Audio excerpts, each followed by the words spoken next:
BBC on TV ప్రేక్షకులందరికీ సంక్రాంతి శుభాకాంక్షలు.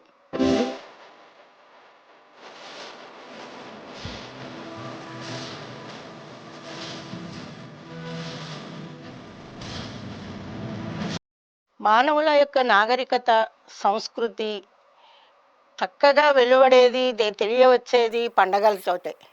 అట్లాంటి పండగల్లో ఆంధ్రులు చేసుకునే గొప్ప పండగ సంక్రాంతి. దీన్ని గొప్ప పండగ అనడమే కాదు, అసలు వ్యవహారంలో అందరూ పెద్ద పండగ అంటారు.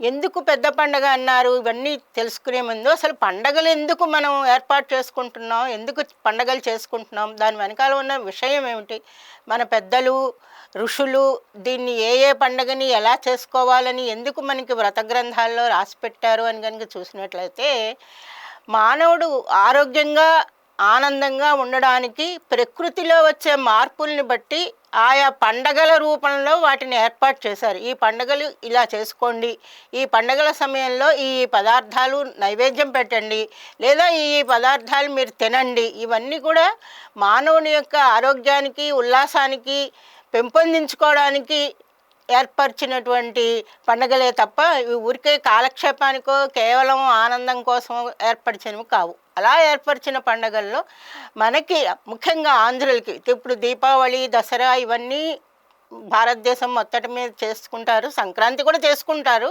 కానీ సంక్రాంతి పండగ దక్షిణ దేశంలో, అందులో ముఖ్యంగా ఆంధ్రదేశంలో సంక్రాంతి పండుగని పెద్ద పండగగా వ్యవహరించి చేస్తున్నారు. అంటే ఇది నిజంగా పెద్ద పండగే మనకి. ఏ విధంగా పెద్ద పండగ, దాన్ని ఎందుకు మనం పెద్ద పండగ అన్నామంటే, పండగ అంటే ఏదో ఒకరోజు లేదా 2 రోజులు ఉంటుంది. అలా కాకుండా నెల్లాళ్ళుగా ఉండే పండగ ఏదైనా ఉందా మనకి అంటే అది సంక్రాంతి పండుగ ఒకటే. ఎందుకంటే ధనుర్మాసం వచ్చింది, నెల పట్టారు అన్నప్పటి నుంచి సంక్రాంతి రోజులు అంటారు వాటిని.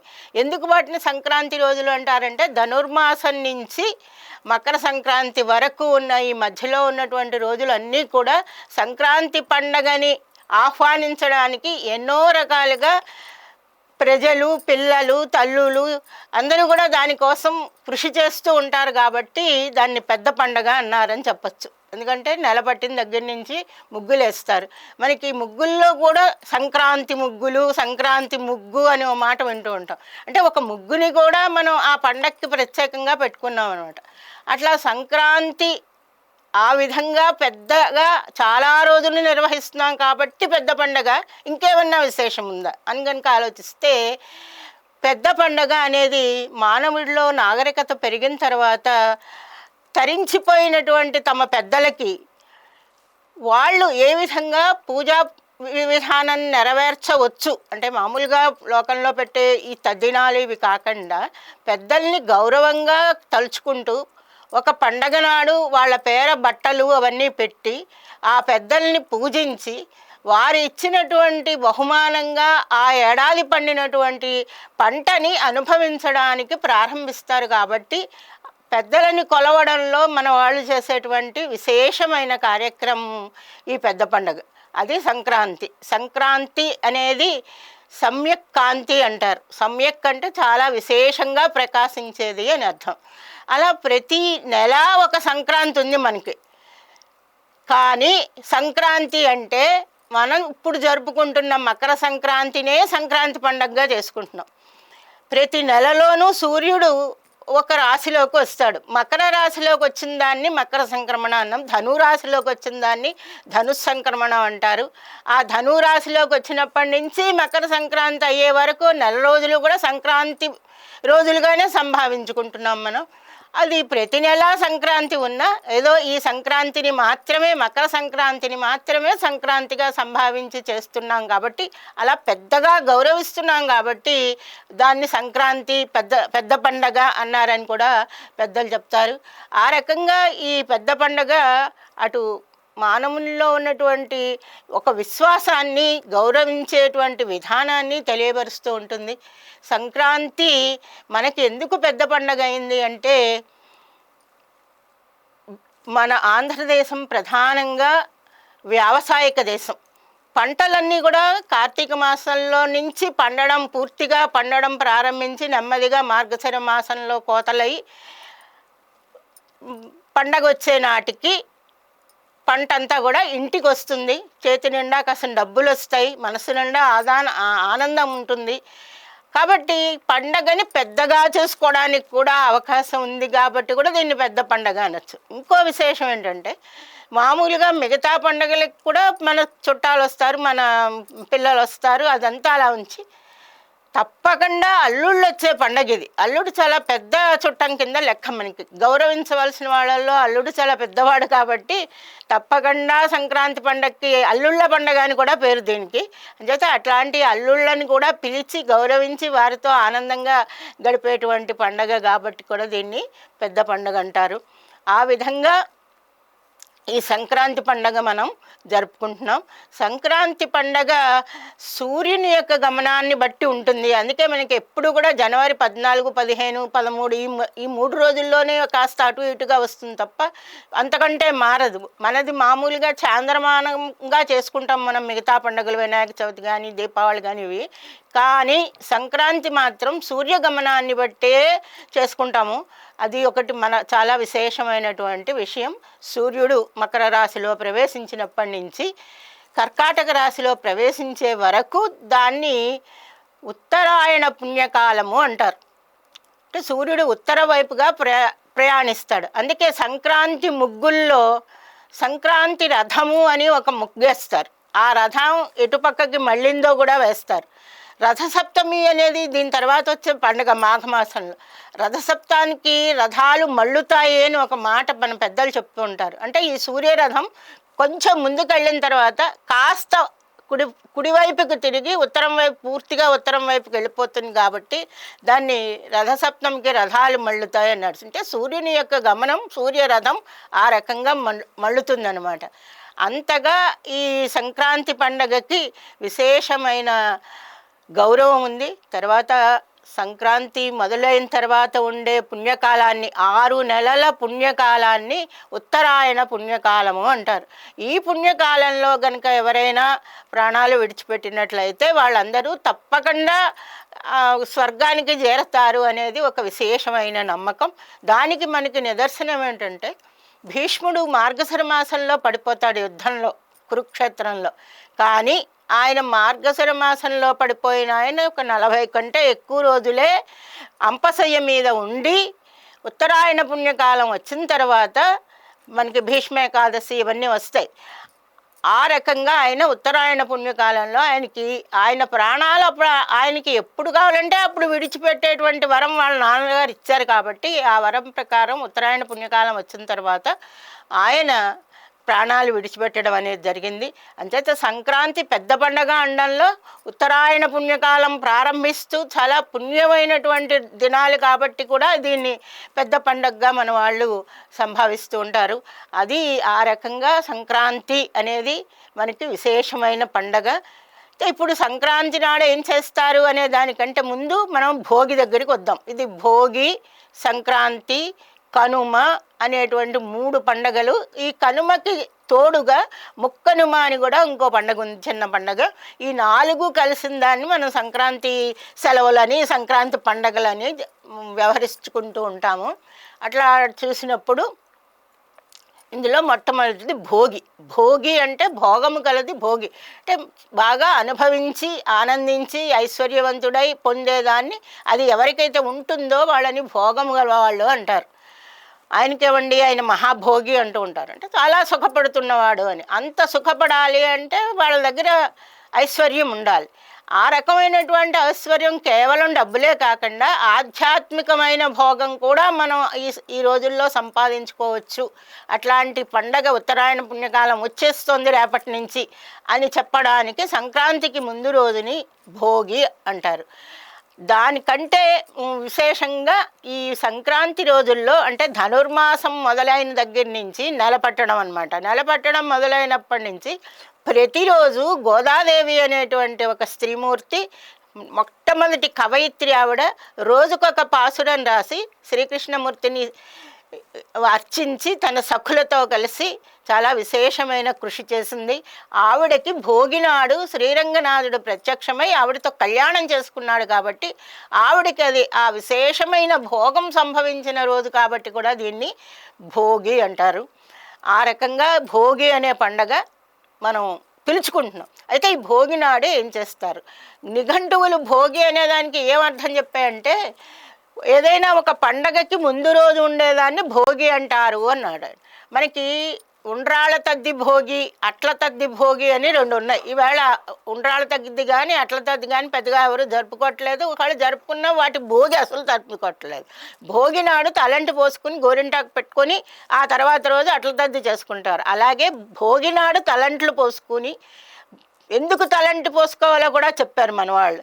భోగిపీడ అని ఒక పీడ ఉంటుందిట. అంటే ఒక పెద్ద పండగ వచ్చే ముందు ఉండేటువంటి సన్నివేశంలో ఆ పండగకి సంబంధించిన ముందు రోజుని శుభ్రంగా తల స్నానం చేసి, అభ్యంజన స్నానం అంటారు, నూనె రాసుకుని తలంటి పోసుకుని శుచిలై ఆనందంగా పండగను జరుపుకోవాలన్నమాట. అది కాకుండా భోగి పీడ అని కూడా మన వాళ్ళు ఒక మాట అంటారు. ఈ భోగి పీడ కేవలం సంక్రాంతి ముందున్న భోగికే. ఏమిటి ఆ పీడ అంటే చలికాలం వచ్చేసి చలికాలంలో ఉండే రకరకాల ఇబ్బందులు, శరీరం మీద ముడతలు, లేకపోతే దురదలు గోకడం వల్ల వచ్చిన మచ్చలు, ఇవన్నీ ఉండి ఒక రకమైనటువంటి జలుబు, దగ్గు, ఈ రకమైన పీడలన్నింటినీ కూడా చలి వల్ల వచ్చిన వాటిని భోగి పీడలు అంటారు. ఆ భోగి పీడ పోవడం కోసమే భోగినాడు తప్పకుండా తలస్నానం చెయ్యాలి అని. భోగినాడు చేసే మరో విశేషం ఏంటంటే భోగి మంటలు వేసుకోవడం. ఎందుకండి భోగి మంటలు వేసుకోవడం అంటే ఈవేళ మనకి గ్రీన్ అండ్ క్లీన్ ఇలాంటి కార్యక్రమాలన్నీ ఉన్నాయి కదా, వీటికంటే ముందే మన పెద్దవాళ్ళు భోగినాడు మీరు మంటలు వేసుకోండి, మీ ఇంట్లో ఉన్న ఎందుకు పనికిరాని వస్తువులు ఏవైనా ఉంటే అవన్నీ కూడా భోగి మంటలో వేసి అగ్నిహోత్రుణ్ణి సంతృప్తిపరిచి చలిగాగి ఆ భోగి మంట వేడెక్కిన నీళ్ళతో తలస్నానం చేయండి అని మన పెద్దలు చెప్పారు. ఆ రకంగా ఇంట్లో ఉన్నటువంటివి ఎప్పుడు పడితే అప్పుడు ఎక్కడ పడితే అక్కడ కాల్చడం కాకుండా, అలా అంటే వాయు కాలుష్యానికి తోడ్పడకుండా ఒక ప్రత్యేకమైన రోజుని వీధిలో అందరి అనుమతితో అందరి ఇళ్లలో వేసుకుంటారు కాబట్టి అందరి ఇంటి ముందు ఈ భోగి మంటలు వేయడం అనేది చాలా విశేషంగా మనం కనిపిస్తుంది. ఇప్పటికీ పట్టణాల్లో కూడా భోగి మంటలు వేస్తూ ఉన్నారు. అయితే భోగి నాడు నుంచి తయారు చేస్తారు. ఏం తయారు చేస్తారంటే భోగి పిడకలు తయారు చేస్తారు. అది ధనుర్మాసం ప్రారంభమైనప్పటి నుంచి ఈ భోగి మంటల్లో భోగి పిడకలు తప్పకుండా వేయాలి.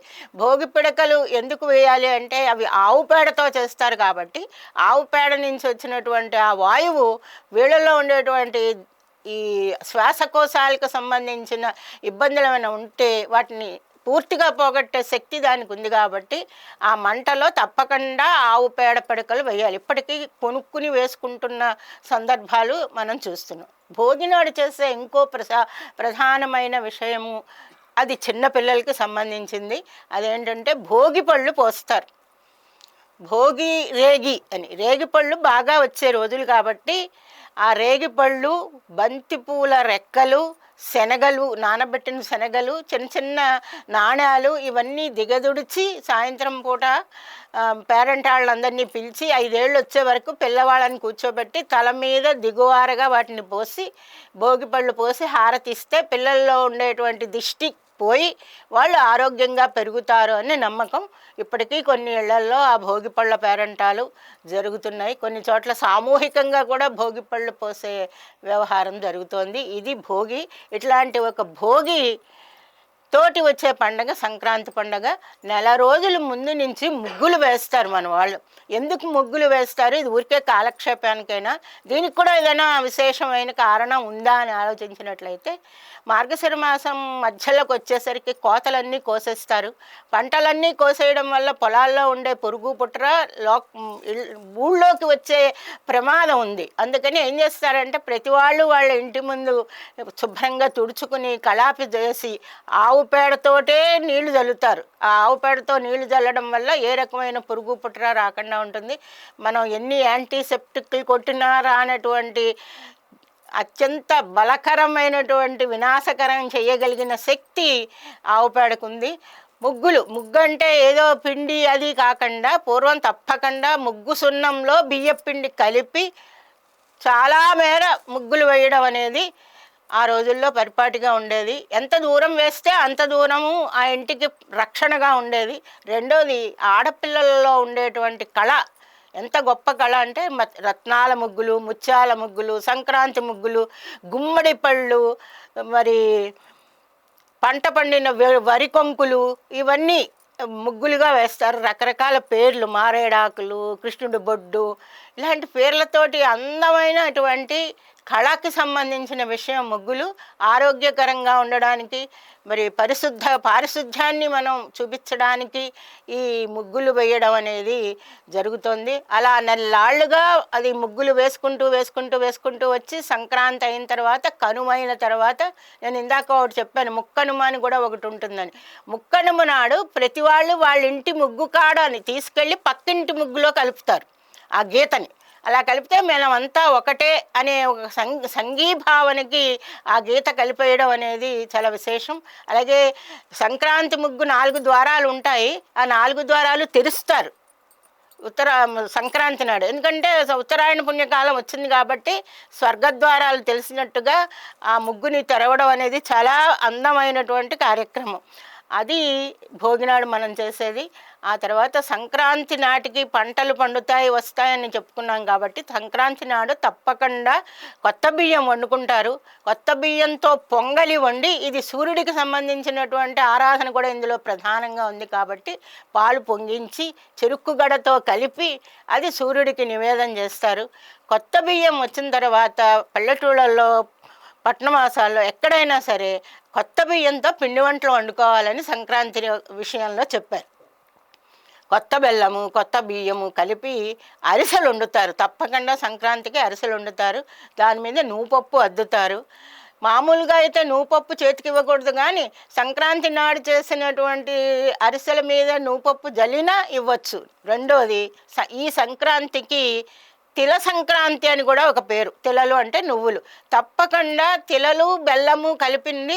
ఒకవేళ అరిసెలు వండుకోలేకపోతే ఆ రెండు కలిపి ముద్ద చేసి ప్రతి వాళ్ళు, పిల్లలు పెద్దలు అందరూ ఇళ్లలో తినాలి. ఎవరైనా ఇంటికి వస్తే దాన్ని ఇచ్చి, ఎలా అయితే బియ్యం చిమ్మిలి చూసుంటారు మీరు, చిమ్మిలి కలిసిపోతుంది బెల్లము నువ్వుల పొడి అంచేత నువ్వులు బెల్లం కలిసిపోయి ఎంత అన్యోన్యంగా ఉన్నాయో అలాగే మనం అందరం అన్యోన్యంగా ఉందాము అనే భావనతోటి చిమ్మిలి తింటారని, ఆ చిమ్మిలి తినడం చాలా విశేషంగా ఈ రోజుల్లో అవసరమని. ఎందుకంటే శరీరంలో ఉండే రక్తం గడ్డగట్టుకుపోతే దాన్ని కరిగించే గుణం నువ్వుల్లో ఉంది కాబట్టి నువ్వులతో చేసిన ఆ భక్ష్యాలు తప్పకుండా తినాలి. అందుకే ఈ సంక్రాంతికి తిల సంక్రాంతి అనే పేరు కూడా వచ్చింది. అది సంక్రాంతి చేసేది. ఇంకొకటి సంక్రాంతి నాడు చాలా విశేషంగా మనం సంక్రాంతి గురించి చెప్పుకునేటప్పుడు చెప్పుకోవాల్సిన విషయం ఏంటంటే జానపద కళారూపాలు. మనకి అద్భుతమైనటువంటి జానపద కళారూపాలు ఉన్నాయి. గంగిరెద్దు వాళ్ళు ఉన్నారు, సాతాని జియ్యరు ఉన్నాడు, బుడబొక్కల వాళ్ళు ఉన్నారు, కొమ్మదాసర వాళ్ళు ఉన్నారు, తప్పెటగుళ్ళ వాళ్ళు ఉన్నారు. వీళ్ళందరూ కూడా మన సంస్కృతిలో అద్భుతమైనటువంటి కళాకారులు. వీళ్ళు సంక్రాంతి నెల రోజులు కూడా వస్తారు. సంక్రాంతి పండుగ నాడు తప్పకుండా వస్తారు. అంచేత ఈ గంగిరెద్దు వాళ్ళని కానీ, రంగలో హరి రంగే అనుకుంటూ హరిదాసులు, ఈ సాతాన జియ్యర్లు, వీళ్ళందరూ ఒకప్పుడు సంక్రాంతి రోజుల్లో అద్భుతమైనటువంటి వాళ్ళ కళారూపాలు, వాళ్ళ నైపుణ్యము అన్నీ చూపించేవారు. అంటే వాళ్ళు ఆ రకంగా జీవనోపాధి చేస్తూ కూడా ఒకానొక కళని పెంపొందించేవారు. ఆ విషయంలో ఈవేళ రేపు ఈ కళలన్నీ మనం మర్చిపోతున్నాం ఇంచుమించు. అంటే ఏదైనా పోగొట్టుకోవచ్చు, కానీ మన కళలని, మన సంస్కృతిని మనం మర్చిపోకూడదు, వాటిని పోగొట్టుకోకూడదు. ఆ విషయంలో మాత్రం మనం అందరం చాలా శ్రద్ధ వహించవలసినటువంటి విషయం ఇది. చేత వాళ్ళని కూడా మనం ఇప్పుడు తప్పెటగుళ్ళు వాళ్ళు రామాయణం కథ చెప్పారంటే అద్భుతంగా చెప్తారు. వేళ రేపు తప్పెటగుళ్ళు కూడా ఎక్కడో ప్రదర్శన కోసం ఏ దేశమో వెళ్ళి, ఏ ఢిల్లీయో బొంబాయో వెళ్ళి చేస్తున్నారు. కానీ పూర్వం ఒక 20-30 ఏళ్ల క్రితం విశాఖపట్నంలో, నేను అనుభవం కాబట్టి చెప్తున్నాను, విశాఖపట్నంలో సంక్రాంతి పండుగ నాడు ఉదయమే తప్పెటగుళ్ళ వాళ్ళు వచ్చి, మేము చినవాళ్ళతేరులో కాపురం ఉండేవాళ్ళం, వచ్చి వాళ్ళు చక్కగా పాడి, ఓ ఘట్టం పాడి వెళ్ళేవారు. అట్లాంటి సందర్భం ఈవేళ కనిపించట్లేదు. కాబట్టి జానపద కళారూపాల విషయంలో మాత్రం మనం చాలా శ్రద్ధ తీసుకోవాల్సినటువంటి అవసరం ఉంది. ఇక్కడ సంక్రాంతికి పసుపు కుంకాలు పంచిపెట్టే, అమ్మవారికి దారపోసి పంచిపెట్టేటువంటి అలవాటు ఉంది. మాది గోదావరి జిల్లా, మాకు అలవాటు లేదు. చాలా మంచి అలవాటు. ముత్తైదులందరూ చక్కగా ఇంటికి వచ్చిన వాళ్ళకి, వీళ్ళు ఎవరైనా ఇంటికి వెళ్ళి కూడా పసుపు కుంకాలు, రేగుపళ్ళు, చెరుకు గడలు ఇవన్నీ ఇచ్చి వాళ్ళ దగ్గర ఆశీస్సులు పొందుతారు. ఇది చాలా మంచి ఆ, అలవాటు. దాన్ని కూడా పెంపొందించుకోవడం మంచిది. ఎందుకంటే అసలు ఏ రకమైన వేళ ఏం చేస్తున్నాం పండగ అంటే ఏదో వండుకు తినైనా తింటున్నారు, లేదా అంటే స్వీట్ స్టాల్ నుంచి కొనుక్కు తెచ్చుకునైనా తింటున్నారు తప్ప అసలు ఎందుకు చేసుకుంటున్నాము, మనం దీనికి ఏది చేసుకోవాలి, పండగకి ప్రత్యేకత ఏమిటి, ఇలాంటి విషయాల మీద కొంచెం శ్రద్ధ తగ్గుతోందని అనిపిస్తోంది. దాని మీద కూడా తప్పకుండా మరి మనం అందరం కూడా శ్రద్ధ పెట్టవలసినటువంటి అవసరం ఉంది. ఇక కనుమ నాడు ఏం చేస్తాము అంటే తప్పకుండా కనుమ నాడు గారెలు వండుకోమన్నారు మన వాళ్ళు. కనప గారెలు చాలా బలకరంగా ఉండే వ్యవహారం ఏమిటంటే గారెలు. కాబట్టి గారెలు కనుమ నాడు తప్పకుండా వండుకుని తినమన్నారు. ఈ తర్వాత అల్లుళ్ళు వస్తారు కదా, అల్లుళ్ళకి కూడా మరి మంచి విందు అవుతుంది. రెండోది మనుష్యులు ఎంతసేపు పనిలోనే కాకుండా కొంచెం విశాలంగా వినోదంగా కూడా కాలం గడపాలనుకుంటారు. కాబట్టి తప్పకుండా మరి కోడి పందాలు, పొట్టేళ్ల పందాలు, ఎడ్ల పందాలు, బళ్ళ పందాలు, ఇవన్నీ సంక్రాంతి రోజుల్లో పల్లెటూళ్ళల్లో పూర్వం జరుపుతూ ఉండేవారు. ఇప్పుడు కూడా చాలామంది పట్టణవాసంలో ఉన్నవాళ్ళు వాటి కోసం పల్లెటూరు వెళ్తున్న సందర్భాలు అక్కడక్కడ మాకు రైళ్లలో చెప్తుంటారు, మా ఊళ్ళో ఇలా చేస్తారండి, దానికోసం వెళ్తున్నాము అని.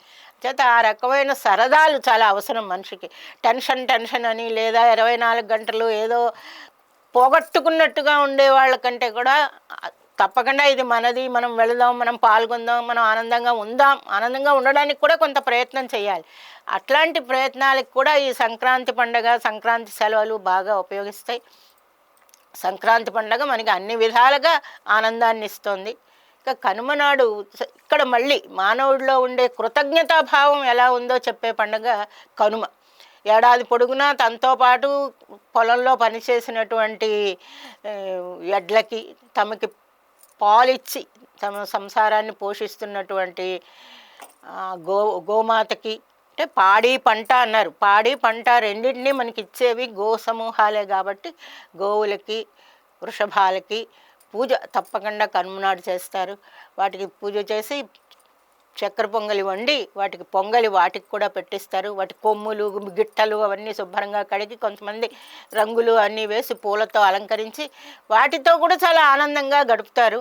అలా పశు పూజే కాకుండా పక్షి పూజ కూడా ఈ సంక్రాంతి నాడు చేస్తారు. ఎలా చేస్తారు పక్షి పూజ అంటే మనకి తెలియకుండా చేస్తాం. మనం తెలియకుండా చేసినప్పుడు మనకి తెలియదు ఇంత విశేషమైన కార్యక్రమం మనం చేస్తున్నాము అని. పంట పండగానే కోతలు అయిపోగానే ఆ వరి కంకులు తీసుకుని వాటిని జడలా అల్లి దాన్ని పురిలా చుట్టి వడ్ల పురులు అని తయారు చేస్తారు. ఇలా పైన కట్టి ఉంటుంది, కింద ఇలా వెచ్చుకుని ఉంటుంది. వాటిని తప్పకుండా దేవాలయాల్లో కడతారు, ఇళ్ల ముందర కడతారు. అలా కట్టడం వల్ల పక్షులు వచ్చి వాటిని వాలి తిని వాటిని కూడా మనం చాలా అందంగా తెలియకుండా వాటికి కూడా ఆహారం అందిస్తున్నటువంటి వ్యవహారం అది. మరి తూర్పుగోదావరి జిల్లాలో చల్లపల్లి అనే ఊర్లో ఒక ఆచారం ఉంది. మొక్కుకుంటారు వాళ్ళు, ఎవరికైనా ఒంట్లో బాగోపోయినా ఏదైనా జరిగినా వడ్ల పురి సమర్పిస్తామని. ఆ గుడి నిండా పెద్ద పెద్ద వెదురు కర్రలు కట్టి వాటికి ఈ పురులు కట్టి ఉంటాయి. ఏంటి ఇన్ని కట్టి ఉన్నాయంటే చెప్పారు ఇక్కడ మొక్కుకుంటారండి అని. ఏదైనా ఒక ఆచారం కనుక మొక్కుకున్నాం అనుకోండి దానివల్ల చాలా మేలు జరుగుతుంది. గురువాయూరప్పన్ గుళ్ళో చాలా చక్కటి మొక్కుదల ఉంది వాళ్ళకి. ఏంటంటే ఎవరికైనా పెళ్ళి అయినా, బారసాలైనా, ఇలాంటి కొడుకు పుట్టినా వాళ్ళు మొక్కుకుంటారు. ఏం మొక్కుకుంటారంటే వాళ్ళ యక్షగానం ఒకటి ఆడిస్తామని. అంటే పెళ్ళయిందనుకోండి రుక్మిణీ కళ్యాణం యక్షగానం ఆడిస్తారు. పిల్లవాడు పుట్టాడు అనుకోండి శ్రీకృష్ణుని బాల్యం వేయిస్తారు. అలా వేయించడం వల్ల వాళ్ళకి 2 లాభాలు. ఒకటి ఆ కళాఖండం చూపించడం, 2 కళాఖండం ఎటూ పోకుండా అది ఇంకా సజీవంగా నిలబడ్డం. ఇవాళ మనకి తోలుబొమ్మలాటలు ఎక్కడా ఏమీ కనిపించట్లేదు. అది మొక్కుబడిలో ఉండుంటే తప్పకుండా ఉండుండేది. ఈ వడ్ల పురులు కూడా ఈవేళ రేపు చాలా తక్కువగానే మనకి కనిపిస్తున్నాయి. అంటే తనకి ఇంత ధాన్యం వచ్చినప్పుడు పశువుల్ని పక్షుల్ని కూడా పూజించడం అనేది ఒక విశేషమైన విషయంగా మనం చెప్పుకోవచ్చు. ఆ రకంగా మానవుడు ఆనందంగా గడుపుతున్నాడు, పశుపక్షాదులకి పూజ చేస్తున్నాడు. 3 రోజులు కాకుండా ముక్కనుమ నాడు ప్రత్యేకంగా చెప్పుకోవాల్సింది ఏంటంటే ఆడవాళ్ళు సావిత్రి గౌరీ వ్రతం అని ఒక వ్రతం చేస్తారు. ఆ వ్రతం ముక్కనుమ నాడు ప్రారంభిస్తారు. ఇది ఇంకా చాలా విచిత్రమైన విషయం.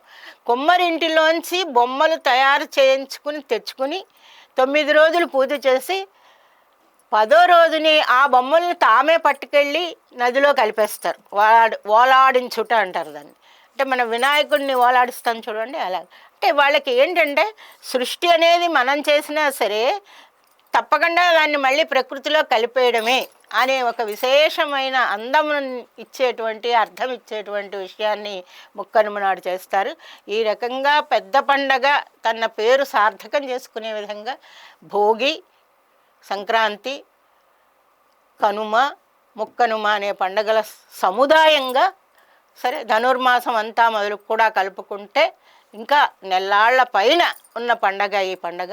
ఈ పండగని సరిగ్గా జరుపుకుని ఉదయమే లేచి గొబ్బిళ్ళు పెట్టుకోవడం నేను ఇందాక మర్చిపోయాను. ధనుర్మాసం మొత్తం గొబ్బిళ్ళు పెట్టుకుంటారు ఆడపిల్లలు. ఇవాళ ఆవు పేడ, గొబ్బిళ్ళు ఇలాంటివన్నీ మరి ఇలా అంటే ఎలా అండి అనే విషయంలో ఉంది. అయినా కూడా ఆ రోజుల్లో మా చిన్నప్పుడు మేమందరం గొబ్బిళ్ళు పెట్టుకున్న వాళ్ళమే.